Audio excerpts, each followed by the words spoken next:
विद्यार्थियों का आज की कक्षा में स्वागत है। आज मैं आपको हिंद महासागर में महाशक्तियों की प्रतिस्पर्धा के बारे में बताऊंगी। द्वितीय विश्व युद्ध से पहले हिंद महासागर के अधिकतर तटवर्ती क्षेत्रों पर ग्रेट ब्रिटेन का नियंत्रण था, जो कि युद्ध की समाप्ति पर ग्रेट ब्रिटेन के आधिपत्य समाप्त हो गया।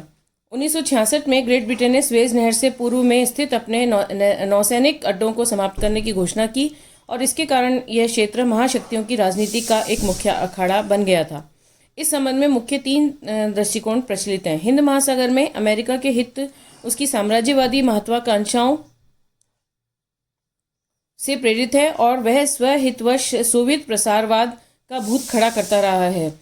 कुछ विद्वानों का मत है कि हिंद महासागर में महाशक्तियों की रुचि शीत युद्ध का विस्तार है, जिसने इस क्षेत्र में अत्यधिक प्रतिद्वंदिता को जन्म दिया है। तीसरा, कुछ चीनी तथा अमेरिकी कूटनीतिज्ञ, जिसमें किसिंजर आदि भी हैं, मानते हैं कि सोवियत संघ इस क्षेत्र में अपना प्रभाव कायम करने को लालायित रहा है।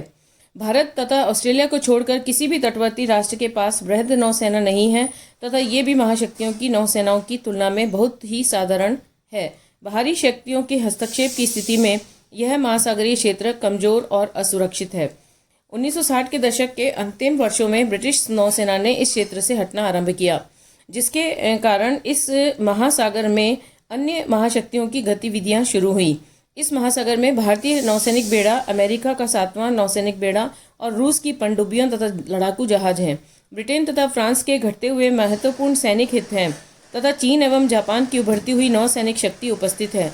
इस समय कुल मिलाकर हिंद महासागर में 181 विदेशी युद्धपोत तैनात हैं। इनमें अमेरिका के 77, रूस के 40, ग्रेट ब्रिटेन के 18 और फ्रांस के 33 युद्धपोत सम्मिलित हैं।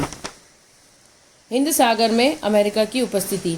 हिंद महासागर में अमेरिका की उपस्थिति 1949 के बाद उस समय से ही देखी जा सकती है, जब से उसने साम्यवाद के विरोध की नीति अपनाई थी। हिंद महासागर क्षेत्र में अमेरिका ने अपनी उपस्थिति का विस्तार करना उस समय शुरू किया जब ग्रेट ब्रिटेन ने उसे यह संकेत दिया कि हिंद महासागर क्षेत्र से हटना उसकी मजबूरी है।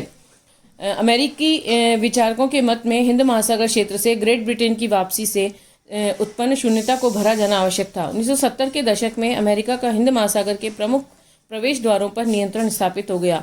उसने सामंस टाउन अर्थात हिंद महासागर में स्थित अटलांटिक महासागर के केप मार्ग, डियागो गार्सिया अर्थात मध्यवर्ती हिंद महासागर तथा कोकबर्न साउंड और केप उत्तर पश्चिम अर्थात प्रशांत महासागर के दक्षिण से हिंद महासागर में प्रवेश करने के मार्ग पर नियंत्रण कर लिया। अमेरिका ने आसियान राष्ट्रों के साथ मधुर संबंध स्थापित करके मलक्का जलडमरू मध्य पर अपना नियंत्रण स्थापित कर लिया। इस प्रकार उसने हिंद महासागर के सभी प्रवेश मार्गों को नियंत्रित कर लिया। अमेरिका के आर्थिक हित हिंद महासागर क्षेत्र में बहुत ही महत्वपूर्ण स्थान रखते हैं। हिंद महासागर क्षेत्र के राष्ट्रों की अर्थव्यवस्थाओं में अमेरिका का सीधा पूंजी निवेश 10 अरब डॉलर से भी अधिक का है। विकासशील राष्ट्रों की अर्थव्यवस्था में लगाए प्रत्येक डॉलर से अमेरिका 4.25 डॉलर का लाभ प्राप्त करता है। अमेरिका जिन राष्ट्रों से यह लाभ प्राप्त करता है उनमें से अधिकांश हिंद महासागर क्षेत्र में ही स्थित है। इस क्षेत्र में न केवल उनके स्थायी सैनिक अड्डे हैं, अपितु उसे अनेक राष्ट्रों की हवाई पट्टियों तथा बंदरगाहों का प्रयोग करने की सुविधाएं भी प्राप्त हैं। अमेरिका के परमाणु अस्त्रों से लैस युद्धपोत इस क्षेत्र में निरंतर गश्त लगाते रहते हैं। डियागो गार्सिया अमेरिका का मात्र बंदरगाह बन गया है। जिन राष्ट्रों में अमेरिका को हवाई पट्टियों या बंदरगाहों की सहूलियत प्राप्त है, उनमें मुख्य रूप से मिस्र एडजियोन का सैनिक हवाई अड्डा, शर्म अल शेख का नौसैनिक अड्डा एवं 10 बानस का अड्डा, सोमालिया में बेरबेरा, पाकिस्तान में कराची के पश्चिम में ग्वादर का बंदरगाह, कीनिया में मोम्बासा, ओमान में मसीरा हवाई अड्डा और मेरा ऑस्ट्रेलिया में डरबन हवाई अड्डा आदि है। इसके अलावा बहरीन, जिबूती तथा सऊदी अरब में अमेरिका के पास स्थायी अड्डे हैं। हिंद महासागर के अमेरिकी अड्डों में डियागो गार्सिया का सर्वाधिक महत्व है। इस अड्डे का संचार नेटवर्क आणविक पनडुब्बियों से प्रक्षेपित सामरिक प्रक्षेपास्त्रों की दिशा तय करने की क्षमता प्राप्त है। इसका द्रुत गति से विस्तार किया जा रहा है। इस अड्डे को नए नए शस्त्रास्त्रों से सुसज्जित किया जा रहा है तथा यहाँ पर नाभिकीय एवं रासायनिक अस्त्र रखे गए हैं। भंडार पोतों को यहाँ पर स्थायी लंगर डालकर खड़ा किया गया है। डियागो गार्सिया न केवल नौसैनिक अड्डा ही है, अपितु यहाँ पर वायुसेना के अड्डे का भी निर्माण किया गया है। इसी द्वीप पर 12,000 फीट लंबी हवाई पट्टी का भी निर्माण किया गया है। अमेरिका डियागो गार्सिया पर अपनी सैनिक शक्ति सुदृढ़ करके एशिया और अफ्रीका के महाद्वीपों पर अपने प्रभाव क्षेत्र के विस्तार के साथ ही पूर्व सोवियत संघ के सैनिक रास्तों पर भी नज़र रखना चाहता है। हिंद महासागर में सोवियत संघ की उपस्थिति। सोवियत संघ ने भी अपनी सुरक्षा का बहाना बनाकर हिंद महासागर क्षेत्र में अपनी सक्रियता प्रारंभ की। 1967 में ग्रेट ब्रिटेन के द्वारा स्वेज पूर्व के नौसैनिक अड्डों को छोड़ देने की घोषणा के पश्चात हिंद महासागर क्षेत्र में प्रथम बार सोवियत नौसैनिक गतिविधियां प्रारंभ हुई। मार्च 1968 में 5 युद्धपोतों का सोवियत नौसैनिक स्क्वाड्रन दक्षिण एशिया, अरब सागर, फारस की खाड़ी, लाल सागर तथा पूर्वी अफ्रीका के बंदरगाहों पर पहुंचा।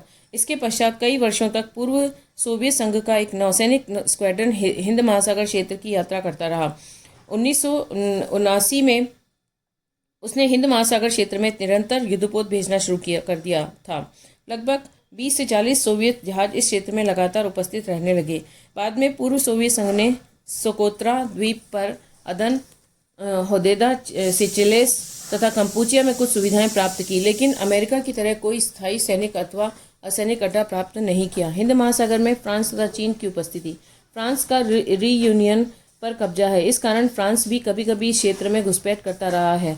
कुछ समय पूर्व से चीन भी हिंद महासागर क्षेत्र में प्रतिद्वंदी बनना चाहता है। पिछले दिनों में उसने कोको द्वीप पर अपनी नौसेनाएं तैनात कर दी हैं। म्यांमार की गुंटा सरकार ने अंडमान द्वीपों के पास स्थित कोको द्वीप चीन को लीज पर दे दिया है। इस द्वीप पर अभी बर्मी संप्रभुता है। चीन ने इस द्वीप पर एक भारी नौसैनिक अड्डा तैयार कर लिया। हिंद महासागर क्षेत्र को पर्यावरण प्रदूषण के खतरे। हिंद महासागर क्षेत्र में पर्यावरण प्रदूषण का कुछ अधिक ही प्रकोप रहा है। वर्तमान में सैनिक खतरों से भी अधिक गंभीर खतरा पर्यावरण प्रदूषण के कारण है। इसके परिणाम स्वरूप हिंद महासागर क्षेत्र के अस्तित्व को बचाने का प्रश्न पैदा हो गया है। हिंद महासागर विश्व के 2 मुख्य जलमार्गों में से एक है।